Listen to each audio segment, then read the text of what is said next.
আসসালামু আলাইকুম। বিএনপি সেদিনই নৈতিকভাবে পরাজিত হয়েছে যেদিন বঙ্গবন্ধুর ভাস্কর্যের উপর, বঙ্গবন্ধুর মোরালের উপর, বিভিন্ন প্রতিকৃতির উপর যখন তাণ্ডব চালায়, তাকে অপমান করার জন্য কোনো প্রক্রিয়া বাদ রাখেনি। সেদিন বিএনপি নিশ্চুপ ছিল, তারা মুচকি হেসেছে। তারা নিজেরাও বঙ্গবন্ধুর ওপর কালিমা লেপন করার চেষ্টা করেছে।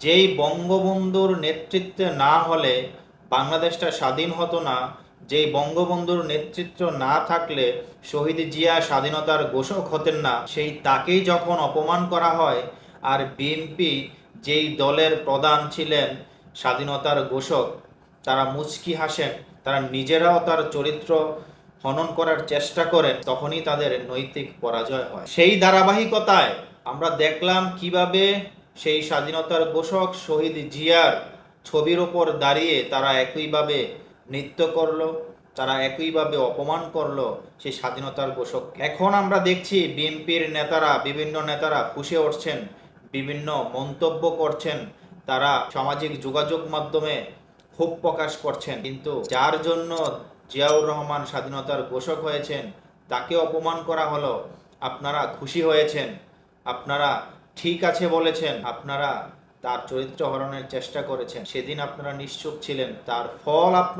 আপনাদের আজকে দেখতে হচ্ছে। আপনারা নৈতিকভাবে যে পরাজিত হয়েছেন, আপনাদের নিজেদের স্বার্থ হাসিলের জন্য, নিজেরা একটু স্পেস পাওয়ার জন্য আপনারা তখন যা হয়েছে তার একটুও প্রতিবাদ করেন। আপনারাও তো সেই স্বাধীনতার সপক্ষের শক্তি, স্বাধীনতার সপক্ষের দল হিসাবে নিজেদের পরিচয় দেন, কিন্তু আপনারা নৈতিকভাবে বড় হতে পারেননি, নৈতিকতার পরিচয় দিতে পারেননি, বাংলাদেশের মানুষের হৃদয় জয় করতে পারেন। তার ফল হয়তো আপনাদের সামনেও দেওয়া লাগতে পারে, যদি এখন পর্যন্ত আপনারা মুক্তিযুদ্ধের পক্ষে না অবস্থান করে এই স্পেস পাওয়ার জন্য এই মুক্তিযুদ্ধের বিপক্ষের শক্তির সাথে আঘাত করে চলেন, তাদের সাথে নিয়ে আবারও রাজনীতিতে নোংরা খেলায় মেতে ওঠেন, হয়তোবা আপনাদেরও একদিন করুণ পরিণতি ভোগ করা লাগতে পারে। মনে রাখবেন, আপনি যখন কাউকে সম্মান করবেন তখনই আপনি সম্মানের যোগ্য হবেন। আপনি যদি কাউকে অপমান করেন, আপনিও অপমানিত হবেন। যার জন্য স্বাধীন দেশ পেলেন, যার জন্য আপনারা বড় করে ফলাও করে বলতে পারেন স্বাধীনতার ঘোষক জিয়াউর রহমান, সেই লোককে অপমান করলে আপনারা চুপ থাকেন।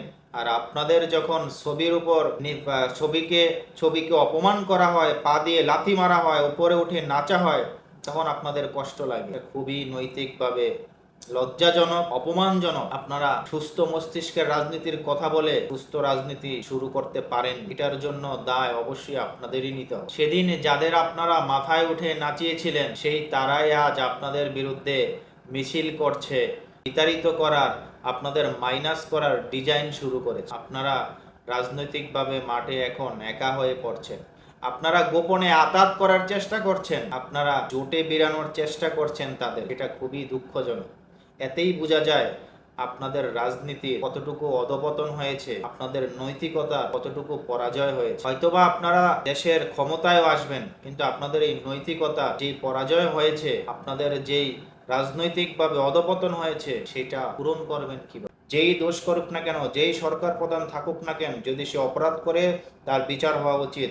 কিন্তু কিন্তু দেশ স্বাধীনে যিনি, এই দেশ স্বাধীনতায় যিনি ভূমিকা রেখেছেন, আমাদেরকে স্বাধীন দেশ উপহার দিয়েছেন, তাকে অপমান করায় যারা স্বাধীনতার পক্ষে কাজ করেন তাদের অবশ্যই হৃদয়ে রক্তকরণ হয়, যেটা আপনাদের হয়নি সেদিন।